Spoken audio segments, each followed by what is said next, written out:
السلام عليكم ورحمة الله وبركاته. بسم الله العظيم القدرة والشان، شديد البطش والبرهان، حافظ الدين والقرآن.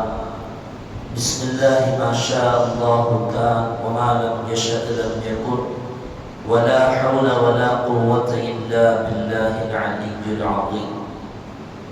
الحمد لله رب العالمين، والعاقبة للمتقين، والصلاة والسلام على أشرف المرسلين وعلى آله وصحبه أجمعين. أما بعد، فقد قال الله تعالى في القرآن العظيم والفرقان المجيد: أعوذ بالله من الشيطان الرجيم، بسم الله الرحمن الرحيم. يا أيها الذين آمنوا إن جاءكم فاسق بنبأ فتبينوا أن تصيبوا قوما بجهالة فتصبحوا على ما فعلتم نادمين. صدق الله العلي العظيم. وقال نبينا وحبيبنا وسيدنا وقرة أعيننا وثمرة فؤادنا محمد رسول الله صلى الله عليه وسلم: لا عدو ولا طيرة ولا هامة ولا صفر. صدق النبي صلى الله عليه وسلم. எல்லா புகழும் புகழ்ச்சியும் ஏக இறைவனாகிய அல்லாஹ் ஒருவனுக்கு உரித்தாவுக.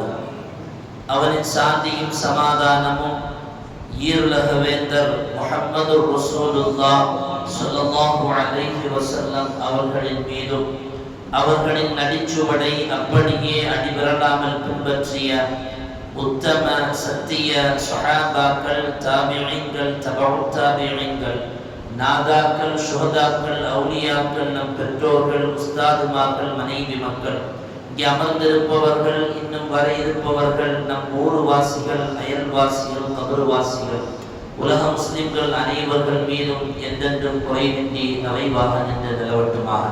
புனிதமான இந்த நாளில், அவனுக்கு பிடித்தமான இந்த இடத்தில் வல்லோர் அல்லாஹ் நம்மை ஒன்று கூட்டியதை போல நாளை ஜன்னத்துல் ஃபிர்தௌஸ் என்னும் உயர்தரமான சுவனத்தில் கண்மணி முஹம்மது ரசூலுல்லாஹ் ஸல்லல்லாஹு அலைஹி வஸல்லம் அவர்களோடு நம்மையும் நம்மை சார்ந்த அத்துணை பேர்களையும் ஒன்று கூட்டி அருள் புரிவானாக.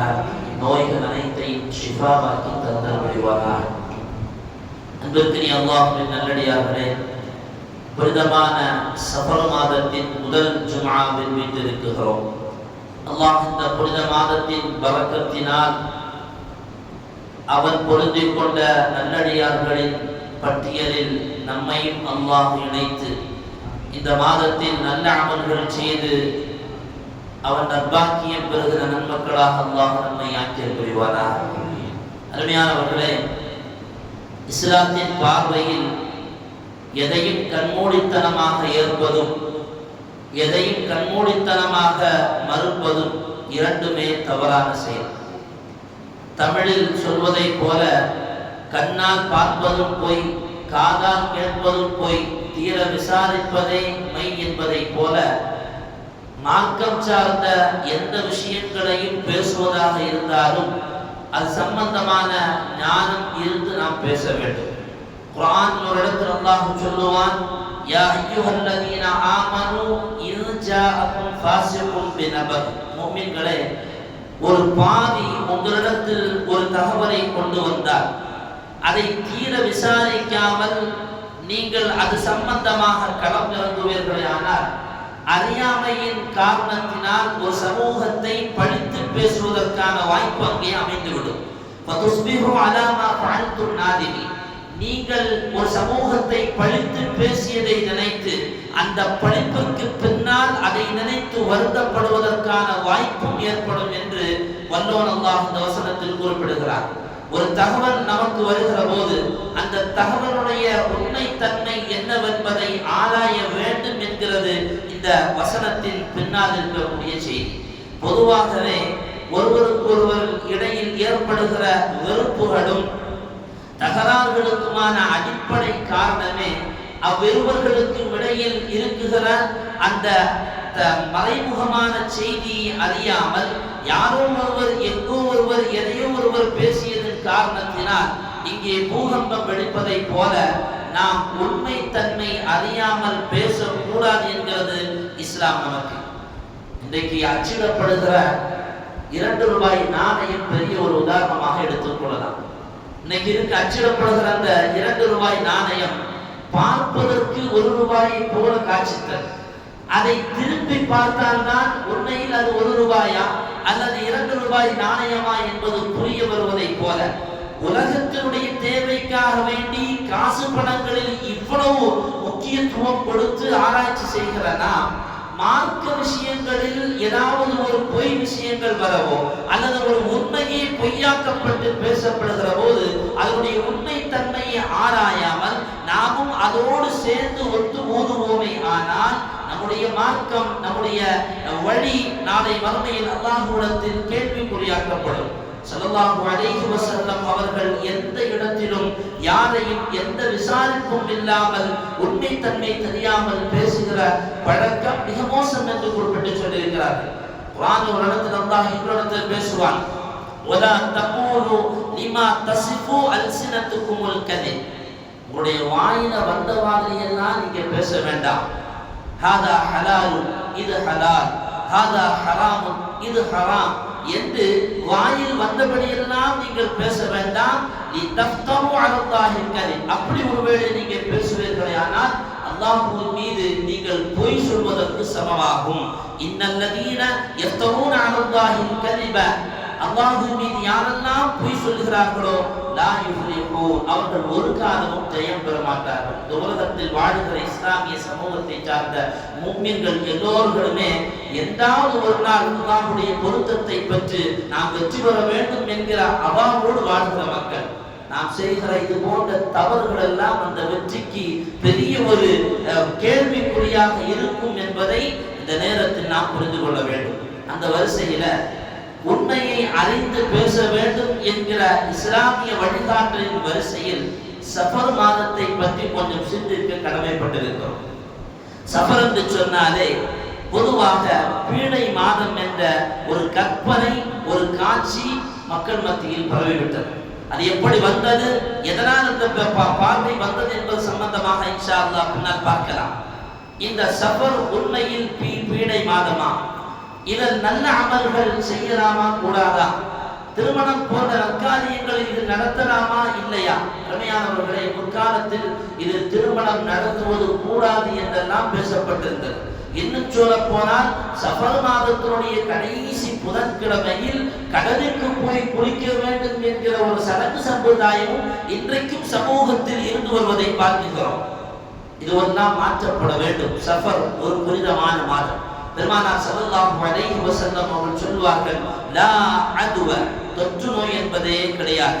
வலா தீரத, பறவை சகனம் என்பதே கிடையாது. வலா ஹாமத, ஆந்தை சகனம் என்பதும் கிடையாது. வலா சஃபர, சஃபர் மாதம் அது பீடைக்குரிய மாதமும் இல்லை. சஃபர் ஒரு புனிதமான மாதம். பிறகு எப்படி இந்த சஃபர் மாதம் பீடை மாதம் என்கிற செய்தி மக்கள் மத்தியில் பரவ துவங்கியது? ஸல்லல்லாஹு அலைஹி வஸல்லம் அவர்கள் வெறுமனே சஃபர் பீடை மாதம் கிடையாது என்பதோடு நிறுத்தவில்லை. நாயகம் அந்த மாதத்தில் பல நற்காரியங்களை செய்து காமித்து சஃபர் பீடை இல்லை என்பதையும் உடைத்து காமித்தார். பெருமானார் அவர்களுடைய உலக புகழ்பெற்ற ஹிஜ்ரத் என்று சொல்லப்படுகிற மக்கமா நகரத்தை துவங்கி அங்கிருந்து மதீனாவிற்கு சென்றார்கள். என்ற ஹிஜ்ரத் பயணம் அதை பெருமானார் அவர்கள் அரங்கேற்றியது சஃபர் மாதத்தில் தான்.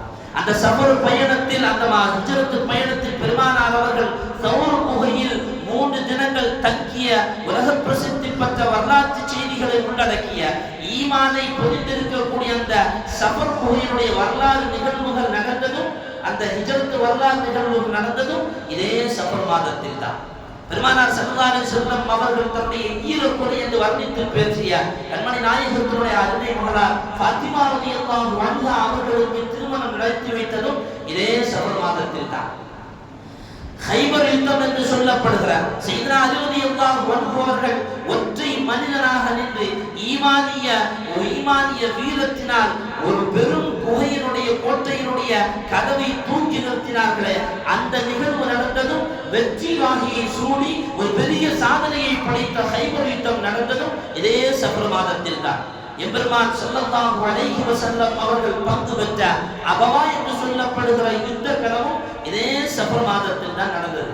இந்த 4 செய்தி போதாதா சஃபர் பீடை இல்லை என்பதற்கு?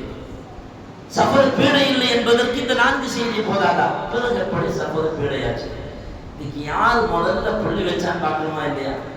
அப்ப இதுவரைக்கும் ஏன் இப்படி சஃபர் பீடை கல்யாணம் நடத்தக்கூடாது, பாக்காட்சி கொண்டாடக்கூடாது, பிள்ளைகளுக்கு நல்ல காரியங்கள் செய்யக்கூடாது, அப்ப எங்கிருந்து துவங்கியது இந்த சஃபர் பீடை என்பது? அதே அய்யாமுல் ஜாஹிலிய்யா அறியாமை காலத்தில் தான் துவங்கியது. அல்லாஹ் தஆலா 4 மாதங்களை கண்ணியப்படுத்தியிருக்கிறார். முஹர்ரமை அல்லாஹ் கண்ணியப்படுத்தியிருக்கிறார். இந்த முஹர்ரம் மாதம் முடிந்தவுடன் அடுத்து துவங்குவது சஃபர் மாதம், அப்படிதானே? இந்த முஹர்ரம் மாதத்தில் யுத்தம் செய்வதற்கு மார்க்கத்தில் அனுமதி இல்லை. அய்யாமுல் ஜாஹிலிய்யா அறியாமை காலகட்டத்தில் வாழ்ந்த மக்கள் இந்த முஹர்ரம் மாதத்தில் யுத்தத்திற்கு மாத்திரம் செல்லாமல் தங்களுடைய பணிகளுக்கும் வேலைகளுக்கும் செல்லாமல் இருந்தார், தங்களுடைய நற்காரியங்களுக்கும் போகாமல் இருந்தார். இப்படி இருந்தவங்க சஃபர் மாதம் துவங்கிய உடனே தங்களுடைய தேவைக்காக வேண்டி ஊரை விட்டு புறப்பட ஆரம்பிப்பார், யுத்தத்திற்காக வேண்டி புறப்பட ஆரம்பிப்பார். இப்படி தங்களுடைய வீட்டை விட்டும் ஊரை விட்டும் புறப்பட துவங்குகிற போது வீடு ஊரு எல்லாமே மொத்தமாக வெறிச்சோடிய காட்சியை தரும். சஃபர் சொன்னாலே காலியாகி விட்டதுன்னு அர்த்தம். இன்னொரு இடத்துல சஃபர்னா மஞ்சள் நிறம் அர்த்தம். சஃபர் என்பதற்கு காலி என்கிற ஒரு பொருளும் உண்டு. இந்த மக்கள் எல்லாம் ஊரை விட்டு வெளியில் போகும்போது வெறிச்சோடிய அந்த காட்சியை பார்த்து அதுவரையிலேயும் வேலைக்கு போகாமல் இருந்த அந்த மக்களுக்கு பஞ்சம் ஏற்பட்டதினால் சஃபர் வரும்போது அது ஒரு பீடை மாதம், வறட்சியை தருகிற மாதம், நல்ல ஒரு ஊரில் எந்த செழிப்பும் இல்லாத மாதம் என்று அந்த மாதத்தை மக்கள் தான் பீடை மாதம் என்று சொல்ல துவங்கினார். அதுவும் ஜாஹிலிய்யா காலத்து மக்கள். இன்னும் சொல்ல போனால் 1 மாத காலம் யுத்தம் செய்யாமல் இருந்த அந்த அரபிகள் முஹர்ரம் முடிந்ததற்கு பின்னால் சஃபர் வருகிற போது கோரமாக யுத்தத்தில் ஈடுபடுவார்கள். அப்படி யுத்தத்தில் ஈடுபடுகிற போது அதிகமான இரத்த ஓட்டங்களும் கொலைகளும் நடப்பதினால் அந்த மாதம் அதிகம் கொலையை தருகிற மாதம், இரத்த ஓட்டத்தை ஏற்படுத்துகிற மாதம். எனவே அது பீட மாதம் என்று அன்றைக்கிருந்த அய்யாமுல் ஜாஹிலிய்யா மக்கள் ஏற்படுத்திய அந்த பழக்க வழக்கம் தான் இன்னைக்கு இருக்கக்கூடிய சில அறியாமை மக்களிடத்திலும் அது தொற்றி போறது. இப்ப ஏதாவது சஃபர் பீடையா? சஃபர் பீடை அல்ல. சஃபர் சிறந்த மாதம், சஃபர் நல்ல அமல்களை செய்வதற்கான பொருத்தமான மாதம். அருமையான சகோதரர்களே, இங்கே விளங்க வேண்டிய ஒரு செய்தி, அல்லாஹ் ரப்புல் ஆலமீன் நாடாமல் எந்த நன்மையும் நடப்பதில்லை, ரப்பு நாடாமல் எந்த தீமையும் நடப்பதில்லை. இதுதான் ஒரு உண்மையான முஃமினுக்கான அடையாளம். மா அஸாப முஸீபத்தின் இல்லா பிஇذனில்லாஹ். குர்ஆன் சொல்லுகிறது, அல்லாஹ் அனுமதிக்காமல் எந்த முசீபத்தும் யாருக்கும் ஏற்படுவதில்லை. வமையுமின் பில்லாஹ், அல்லாஹ்வை கொண்டு யார் ஈமான் கொண்டிருக்கிறார்களோ யஹ்தி கல்பா, அல்லாஹ்வுடைய உள்ளத்திற்கு வெளிச்சத்தை கொடுப்பான், நேர்வழியை கொடுப்பான். வல்லாஹு பிகுல்லி ஷைஇன் அலீம், அனைத்தையும் அறிந்தவன் ரப்புல் ஆலமீன். அடிப்படையாக ஒரு முஃமின் என்று சொன்னால் அவனுக்கான ஈமானிய பரிபூர்ணம் என்பது எல்லாம் ரப்பிடத்திலிருந்து ஏற்படுகிறது. சஃபர் வந்தால் பீடை வருவதோ, முஹர்ரம் வந்தால் சிறப்பு வருவதோ, இது ஒன்று மாதத்திலிருந்து ஏற்படுவதல்ல. இது அத்தனையும் அல்லாஹ்விடத்திலிருந்து ஏற்படுவது. பொதுவாக மனிதனுக்கு ஒரு குணம் உண்டு. ஏதாவது ஒரு மிஸ்டேக் ஏற்பட்டதுன்னு சொன்னா அந்த மிஸ்டேக்கு தன்னை சார்ந்தோ அல்லது தன்னிடமிருந்தே ஏற்பட்டாலும் சரிதான், அடுத்தாலும் மேல வச்சு பேசுவோம். இது மனிதனுடைய இயல்பான குணம். உதாரணமா வீட்டில் ஏதாவது ஒரு சின்ன ஒரு மிஸ்டேக் ஏற்பட்டதுன்னா மனைவியை பார்த்து சத்தம் போடுறது, இதை நீ கவனிக்கலையா, இதை நீ வைக்கலையா. உண்மையிலேயே தன்னிடமிருந்து தான் அந்த தவறு ஏற்பட்டிருக்கு, ஆனா மனைவி மீது சாட்டி பேசுவான். அல்லது ஏதாவது ஒரு தவறான செயல்கள் ஏதாவது உயிரினத்தின் மூலமாகவோ அல்லது வேறு நபர்களின் மூலமாகவோ நடந்தால் அது தன் மூலமாக நடந்த விஷயத்தை வேறொருவரின் மீது சாட்டி பேசுவது மனிதனுடைய குணம். இதுதான் அன்றைக்கு இருந்த ஜாஹிலிய்யா மக்கள் சஃபரை சாட்டி பேசினார்கள். சஃபர் வந்தால் பீடை என்று. இப்ப சுருக்கத்தில் நாம் விளங்க வேண்டியது சஃபர் அல்ல பீடை. நம்மிடத்துல தான் பீடை இருக்கு. நம்மால்தான் நமக்கு அழிவு, நம்மால்தான் இது போன்ற தவறுகள் ஏற்படுகிறது என்பதை நாம் புரிந்து கொள்ள வேண்டும். இப்ப ஈமானிய உறுதி வேண்டும். எந்த விஷயம் நடந்தாலும் அல்லாஹ் அல்லாமல், அல்லாஹ் அறியாமல், அவருடைய அனுமதி இல்லாமல் நடப்பதில்லை. சையதுனா அஹ்மது பின் ஹம்பல் ரலியல்லாஹு அன்ஹு என்கிற மிகப்பெரிய மார்க்க அறிஞரும் ஹம்பலி மதுஹபை தோற்றுவித்த மிகப்பெரிய ஹதீஸுகளை வல்லவருமான அல்லாமா அஹ்மது பின் ஹம்பல் ரலியல்லாஹு அன்ஹு அவர்கள் வாழ்ந்த காலம் அப்பாசியா காலம். மக்மூன் என்று சொல்லப்படுகிற மன்னன் வாழ்ந்து வந்தார். இந்த மக்மூன் என்பவன் மூத்தசிலா என்ற கொள்கையுடையவனாக இருந்தார். அதாவது குர்ஆன் படைக்கப்பட்டது என்ற கொள்கையுடையவன். குர்ஆன் படைக்கப்பட்டதல்ல, குர்ஆன் அது அல்லாஹ்வுடைய கலாம். குர்ஆன் படைக்கப்பட்டது என்று சொன்னால் அல்லாஹ்வும் படைக்கப்பட்டு விட்டான் என்கிற பொருள். எனவே இந்த மூத்தசிலா என்று சொல்லுகிற குழப்பவாதத்தை சார்ந்த இந்த மன்னன் மக்மூன் குர்ஆன் படைக்கப்பட்டதுதான் என்ற பிரச்சாரத்தை தான் ஆட்சி செய்து வந்த பகுதியில் பேச துவங்கினான். அதற்கு எதிர்ப்பு தெரிவித்தவர்களை எல்லாம் கொலை செய்தான். சின்ன பிள்ளைகள் என்று பாராமல், பெரும் பெரும் அறிஞர்கள் என்று பாராமல் அத்துணை ஈமானிய உறவுகளை எல்லாம் கொலை செய்ய ஆரம்பித்தார். அதுல அஹ்மது பின் ஹம்பல் ரலியல்லாஹு அன்ஹு அவர்கள் மாட்டிக்கொண்டார். அஹ்மது பின் ஹம்பல் ரலியல்லாஹு அன்ஹு அவர்களும் குர்ஆன் படைக்கப்பட்டதல்ல, அது கைரு மக்லூக், அது குர்ஆன் படைக்கப்பட்டதல்ல, அது கைரு மக்லூக் என்ற வாதத்தை உறுதியாக ஊன்றினார். இப்ப அஹ்மது பின் ஹம்பல் ரலியல்லாஹு அன்ஹு அவர்களுக்கு சங்கடை போடப்பட்டது. அவர்கள் இழுத்து வரப்பட்டார்கள். மன்னன் மக்மூனுக்கு முன்னால் கொண்டு நிறுத்தப்படுவதற்காக வேண்டி அஹ்மது பின் ஹம்பல் ரலியல்லாஹு அன்ஹு அவர்கள் இழுத்து கொண்டு வரப்படுகிற வழியில சில நல்ல சீடேவிகள் பார்த்து சில உபதேசங்களை அஹ்மது பின் ஹம்பல் ரலியல்லாஹு அன்ஹு அவர்களுக்கு கொடுத்தார்கள். அஹ்மது அவர்களே, நீங்க போகிற விஷயம் சத்தியத்திற்காக வேண்டி சொல்லுகிறீர்கள், ஒருபோதும் அதிலிருந்து பின்வாங்க வேண்டாம். உயிர் போகும், ஆனால் ஈமான் போனால் திரும்ப கிடைக்காது. எனவே நீங்கள் உறுதியாக இருக்க வேண்டும் என்று ஒவ்வொருவர்களாக அஹ்மது பின் ஹம்பல் ரலியல்லாஹு அன்ஹு அவர்களுக்கு வழியில் உபதேசம் செய்து கொண்டே இருக்க ஒரு கிராமவாசி வந்தார், ஒரு அழகாபியான மனிதன். அஹ்மது பின் ஹம்பல் ரலியல்லாஹு சொல்கிறார்கள், நிறைய பேர் உபதேசம் செய்தார்கள். அந்த வழியில ஒரு கிராமவாசி செய்த உபதேசம் என்னை மைசிலிருக்க வைத்தது. இன்றைக்கும் நான் அதை நினைத்து பார்த்து நான் பூரிப்படைகிறேன் என்றார்கள் அஹ்மது பின் ஹம்பல் ரலியல்லாஹு அன்ஹு அவர்கள். இந்த கிராமவாசி சொன்னார், யா அஹ்மத், இயக்துல்கல் ஹக்கு முத்த ஷஹீதன், இயக்துல்கல் ஹக்கு முத்த ஷஹீதன். அஹ்மதே, நீங்கள் பயப்பட வேண்டாம், நீங்கள் சத்தியத்தின் மீது நிற்கிறீர்கள். நீங்கள் கொலை செய்யப்பட்டால் ஷஹீத் என்கிற அந்தஸ்தை பெறுவீர்கள். ஒருவேளை நீங்கள் அதிலிருந்து தப்பித்து விட்டால் புகழுக்குரியவராக வாழ்வீர்கள். எனவே நீங்கள் இந்த கொள்கையில் இருந்து பின்வரக்கூடாது. அஹ்மது பின் ஹம்பல் ரலியல்லாஹு அன்ஹு சொல்கிறார்கள், அந்த வார்த்தை என்னை அல்லாஹ்வுடைய அந்த கதா கதரின் மீது, அல்லாஹ் நாடாமல் எதுவுமே நடக்காது என்கிற அந்த யகீனான அந்த ஈமானின் மீது என்னை ஆழமாக நிற்க வைத்தது. அதற்கு பின்னால் நான் சஞ்சலப்படவே இல்லை. அஹ்மது பின் ஹம்பல் ரலியல்லாஹு அன்ஹு சொல்கிறார்கள், மா சமிஅத்து கலிமத்தன் முந்து வக்அத்து ஃபீ ஹாதல் அம்ர் அக்வாலில் கல்பி மின் கலிமத்தி ஹாதல் அஅராபி.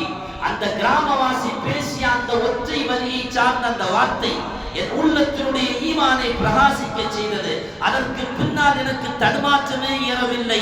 ஃபகத் கதிய பிஹா கல்பி, என்னுடைய உள்ளம் சக்தி பெற்றது. வஸாதனி யகீனன் பில் கத்ரி, அல்லாஹ்வுடைய கதா கதரை நான் உறுதியாக பிடித்துக் கொண்டேன். வஅன்னமா அஸாபனி லம் யகுல் லியுஹ்தியனி, எனக்கு அதற்கு பின்னால் வழி தவறுதல் என்கிற செயலே அந்த சிந்தனையை இல்லாமல் ஆகிவிட்டிருந்தார்கள். சையதுனா அஹ்மது பின் ஹம்பல் ரலியல்லாஹு அன்ஹு.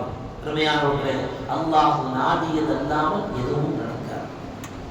நாம இங்கிருந்து மதுரைக்கு போகணும்னா ரப்பு நாடு, போற வழியில என்ன சாப்பிடணுங்கிறது ரப்பு முடிவு செய்யும். சாப்பிடுற பொருள் உள்ள போய் தகிக்கணுமா இல்ல அதை வாந்தி எடுத்து அதை இன்னொரு உயிரினம் சாப்பிடணுமா என்பதையும் ரப்பு தான் நினைக்க வேண்டும். அவன் நாடாமல் எதுவும் இல்லை, அவன் நினைக்காமல் இந்த உலகத்தில் எதுவும் அசைய போவதில்லை. அப்படி இருக்கிற ஈமானிய உறுதி இந்த சஃபர் மாதம் நமக்கு ஏற்பட வேண்டும். பெருமானார் ஸல்லல்லாஹு அலைஹி வஸல்லம் அவங்கள்ட்ட ஒருத்தர் கேட்பார், யா ரசூலல்லாஹ் அய்யுல் அமலி அஃதல், நாயகமே எது சிறந்தது என்று கேட்டார். அமலில் மிகவும் சிறந்தது என்று கேட்டார். பெருமானார் சொன்னார்கள், ஈமானு பில்லாஹ், அல்லாஹ்வை ஈமான் கொள்வது, வதஸ்தீகுன் பிஹி அல்லாஹ்வை உண்மைப்படுத்துவது, வஜிஹாதுன் ஃபீ ஸபீலிஹி அல்லாஹ்வுடைய பாதையில் போர் செய்வது. திரும்ப அந்த சஹாபி கேட்பார், நாயகமே உரீது அஹூன மின் ஹாதா யா ரசூலல்லாஹ், எனக்கு ரொம்ப ஈஸியா நான் நினைக்கிற செய்தியை சொல்லுங்கன்னு கேட்டாங்க. இப்போ பெருமானார் சொன்னார்கள், லா தத்தஹிமில்லாஹ ஃபீ ஷைஇன், எந்த விஷயத்திலையும் அல்லாஹ்வை குறை காணாது. அல்லாஹ் உனக்கு ஒரு விஷயத்தை நாடு இருந்தால் தான் அது நடக்கும்.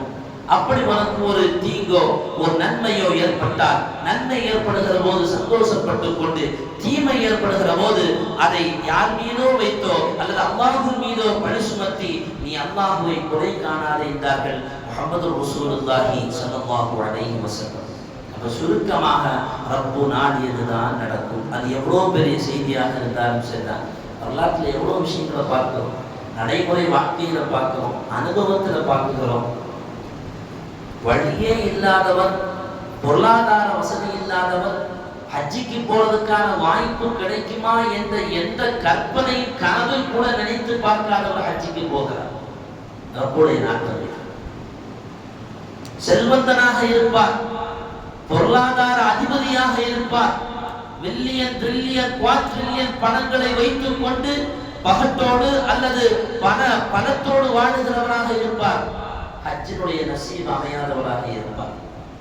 அல்லாஹ் யாருக்கு நாடுகிறானோ அவருக்கு ஹஜ்ஜினுடைய வாய்ப்பை கொடுக்கிறார். அப்ப அல்லாஹ்வுடைய நாட்டம் இல்லாமல், அல்லாஹ்வுடைய கலால் இல்லாமல் எந்த விஷயமும் நடக்காது என்பதை ஆழமாக உள்ளத்தில் பதிய செய்ய வேண்டும். அல்லாஹ் தருவதை ஏற்றுக்கொள்ள வேண்டும். ஃபுதைல் பின் இயாத் ரஹ்மத்துல்லாஹி என்ற மார்க்கறிஞர், அவங்களுடைய மகனார் அலி ஒரு மகனார் இருந்தார். ரொம்ப மார்க்கத்தில் தீவிரமானவர், குர்ஆனை அதிகமாக ஓதுபவர், பாப்பாவோடு போட்டு அமல் செய்யக்கூடிய மகனார் அலி. ஃபுதைல் பின் இயாத் ரஹ்மத்துல்லாஹுடைய அந்த மகன் அலி அவர்கள் திடீர்னு மரணமாயிட்டார். குர்ஆன் ஓதிக்கிட்டு இருக்கும் போதே மரணமாயிட்டார். எல்லாரும் ஜனாசாவை பார்க்கறதுக்காக வேண்டி வீட்டுக்கு வர்றாங்க. ஃபுதைல் பின் இயாத் ரஹ்மத்துல்லாஹ் அவர்கள் புன்முறுவல் பூத்தவர்களாக அந்த மக்களுக்கு மத்தியில் காட்சி தர்றாங்க. ஒன்று ரெண்டு பேர் வந்து கேட்டாங்க, உங்க அருமை மகனார் அலி மௌத்தா இருக்காரு, நீங்க இந்த மாதிரி சிரிச்சுட்டு இருக்கிறீங்களே, பார்க்கறதுக்கு சிரிச்ச முகத்தோடு இருக்கிறீங்களே, என்னன்னு கேட்டாங்க. ஃபுதைல் பின் இயாத் ரஹ்மத்துல்லாஹ் சொன்னார்கள், இன்னல்லாஹ அஸ்ஸ வ ஜல்ல அஹப்பு அம்ரன், மனிதன் என்கிற அடிப்படையில், தகப்பனார் என்கிற அடிப்படையில் என் உள்ளம் அழுது கொண்டே இருக்கிறது. ஆனால் இது ரப்புடைய கலா, இது ரப்பு ஏற்படுத்திய கலா. இன்னல்லாஹ அஹப்ப அம்ரன், இது ரப்பு விரும்பிய கலா. எனவே ஃபஅஹ்பப்து மா அஹப்பல்லாஹ், ரப்பு விரும்பியதை நான் விரும்புகிறேன் என்பதை வெளியில் காட்டுவதற்காக வேண்டித்தான் நான் புன்முறுவல் பூத்துக் கொண்டிருக்கிறேன் என்றார்கள் சையதுனா ஃபுதைல் பின் இயாத் ரஹ்மத்துல்லாஹி அலைஹி அவர்கள். ரப்பினுடைய கலாவை ஏற்றுக்கொள்ள வேண்டும். சகுனம் பார்ப்பது என்பது மார்க்கத்தில் இல்லை, பீடை என்பது மார்க்கத்தில் இல்லை. எல்லாம் அல்லாஹ்வுடைய மாதங்கள் தான். இன்னும் சொல்ல போனால் ரப்பினுடைய சிறப்புகளை பெற்ற நாட்கள் என்பது மார்க்கத்தில் உண்டு, மாதங்கள் என்பது உண்டு. இறைவன் சிறப்புப்படுத்தி பேசிய நேரங்கள் என்பது உண்டு. இறைவன் சிறப்புப்படுத்திய மனிதர்கள் மகான்கள் என்பவர்கள் உண்டு. இறைவன் அடையாளப்படுத்தி பேசிய இறை சின்னங்கள் என்பது மார்க்கத்தில் உண்டு. எனவே தான் குர்ஆனில் ஒரு ஆயத்தை பார்க்க முடியும், வயயாத்திம் ஷஆயிரல்லாஹ் ஃபஇன்னஹா மின் தக்வல் குலூப். அல்லாஹ் எதையெல்லாம் கண்ணியப்படுத்தினானோ அதையெல்லாம் கண்ணியப்படுத்துவது இறையச்சத்தில் கட்டுப்பட்டது. எனவே தான் கஅபாவை கண்ணியம் செய்கிறோம், பள்ளிவாசலுக்கு கண்ணியம் செய்கிறோம், குர்ஆன் ஷரீஃபுக்கு கண்ணியம் செய்கிறோம், ஆலிம்களுக்கு கண்ணியம் செய்கிறோம், மார்க்கத்தினுடைய கிதாபுகளுக்கு கண்ணியம் செய்கிறோம், இறைநேசர்கள் என்று சொல்லப்படுகிற தாயிகளான அந்த மேன்மக்களுக்கு கண்ணியம் செய்கிறோம் என்றால் வயயாத்திம் ஷஆயிரல்லாஹ் ஃபஇன்னஹா மின் தக்வல் குலூப், அதெல்லாம் இறையச்சத்தில் கட்டுப்பட்டது. ரமலான் மாதத்திற்கு கண்ணியம் செய்கிறோம், ரபியுல் அவ்வலுக்கு கண்ணியம் செய்கிறோம், ஜும்ஆவுடைய நாளுக்கு கண்ணியம் செய்கிறோம். ஜும்ஆவில் குறிப்பிட்ட துஆ கபூலாக்கப்படுகிற ஒரு நேரம் என்று சொல்லப்படுகிற அந்த நேரத்தை நினைத்து துஆ செய்து அந்த நேரத்தை கண்ணியப்படுத்துகிறோம் என்றால் இதுவெல்லாம் ரப்பு அடையாளப்படுத்தியது. எதுவுமே இறைவனுடைய பார்வையில் பீடையாக இல்லை. பீடை எதுனா பீடை காலில் சுபூத்தலாம் இருக்கிறது பெரிய பீடை. எதுங்க பீடை? காலில் சுபூத்தலாம் இருக்கிறது பெரிய பீடை. எதையெல்லாம் மார்க்கம் சொன்னதோ அதற்கெல்லாம் மாற்றமாக நடக்கிறோம் என்று சொன்னால் அதுதான் பெரிய பீடை, அல்லாமல் சஃபர் பீடை இல்லை. முஹர்ரம் பீடை இல்லை, நம்ம கூட தான் அந்த பீடை இருக்கிறது. அந்த பீடை மாறுவதற்காக வேண்டி என்ன செய்ய வேண்டும்? அதை செய்ய வேண்டும். சஃபருடைய கடைசி புதன்கிழமை பற்றி இஸ்லாமிய அறிஞர்கள், மார்க்க ஞானிகள் சில காரணங்களை சொல்லியிருக்கிறார்கள். அதற்கு அவர்கள் துஆ செய்ய சொல்லியிருக்கிறார்கள். பள்ளியிலிருந்து திக்ரு செய்து துஆ செய்ய சொல்லியிருக்கிறார்களே தவிர இங்கிருந்து பொட்டலம் கட்டிட்டு நேரவே முட்டங்கடலவே முங்கிறது அல்லது கன்னியாகுமரி கடலவே முங்கிறது. இது எங்கேயுமே மார்க்கத்தில் சொல்லப்படவில்லை. இப்படி நீங்கள் போய் கடல்ல போய் முங்கணும். முங்கிறத பார்த்தா அங்க ஆணும் பெண்ணும் சேர்ந்து அதே ஒரு பெரிய ஹராம். அவங்களுக்கு அந்த திரை விளக்கப்படுகிறது, அது ஒரு ஹராம். சஃபருடைய கடைசி புதனை பற்றி மார்க்க அறிஞர்கள் ஞானிகள் பல கருத்துக்களை சொல்லியிருந்தாலும் அதற்கான சொல்யூஷன் என்ன? நாம் திக்ரு செய்ய வேண்டும், அல்லாஹ்விடத்து துஆ செய்ய வேண்டுமே தவிர இங்கிருந்து பொட்டலம் கட்டி வண்டு பிடிச்சு போய் எந்த கடனையும் குடிப்பதற்கு எந்த விதமான மார்க்கம் சார்ந்த எந்த வழிகாட்டலும் இல்லை. அதே நேரத்தில் அதை புறக்கணிக்கிற பேர்ல மார்க்கத்தினுடைய ஒட்டுமொத்த வழிகாட்டலையும் நாம் புறக்கணித்து விடக்கூடாது. மார்க்கத்தினுடைய நன்மை சார்ந்த செய்திகளையும் புறக்கணித்து விடக்கூடாது. அதைத்தான் ஆரம்பத்தில் சொன்னேன் யா அய்யுஹல்லதீன ஆமனு இஜ்ஜாஅக்கும் ஃபாஸிகுன் பினபஇன். உங்களிடத்தில் ஒரு ஃபாஸிகான மனிதன் பாவி ஒரு செய்தியை கொண்டு வந்தால் ஃபதபய்யனு, அது சம்பந்தமாக நீங்கள் ஆராய்ந்து கொள்ளுங்கள். அது சம்பந்தமாக மார்க்கம் என்ன சொல்லிருக்கிறது என்பதை நீங்கள் தீர விசாரித்துக் கொள்ளுங்கள். தீர விசாரிக்காமல் ஏதாவது மார்க்க ஞானம் இல்லாமல் நாம் பேசுவோமே ஆனால் அல்லாஹ்வுடைய கட்டளைக்கும் கண்மணி நாயகத்தினுடைய வழிகாட்டலுக்கும் மாறுதலாக நம்முடைய செயலோ பேச்சோ பார்வையோ நடத்தையோ ஆகுமே ஆனால் நாதிமீன், அதற்கு பின்னால் நாம் கை செய்யப்படுவோம். மார்க்கம் சார்ந்த ஞானம் இல்லாமல் இப்படியெல்லாம் பேசிவிட்டோமே என்கிற கை சேதம் ஏற்பட்டுவிடும் என்பதை இந்த குர்ஆன் ஆயத்தில் மிக தெளிவாக நம்மை போதிக்கிறது. எல்லாம் அல்லாஹ் சுப்ஹானஹு வ தஆலா அவன் பொருந்திக் கொண்ட நல்ல அமல்களை செய்வதற்கு அல்லாஹ் தௌஃபீக் செய்வானாக. மார்க்கத்தினுடைய ஞானம் இல்லாமல் எதையும் மறுத்து பேசுவதோ, மார்க்கத்தினுடைய ஞானம் இல்லாமல் மார்க்கத்தினுடைய வரம்புகளை மீறி பேசுவதோ, எந்த அசம்பாவிதங்களும் நம்முடைய வாழ்வில் நடந்து விடாமல் வல்லோர் அல்லாஹ் காத்தல் புரிவானாக. நாளை மறுமையில் சுவனத்தில் கண்மணி நாயகத்தோடு அல்லாஹ் நம்மை சார்ந்த அத்தனை பேர்களை கொண்டு கூட்டல் புரிவானாக. வஆகிரு தஅவானா அல்ஹம்துலில்லாஹி ரப்பில் ஆலமீன்.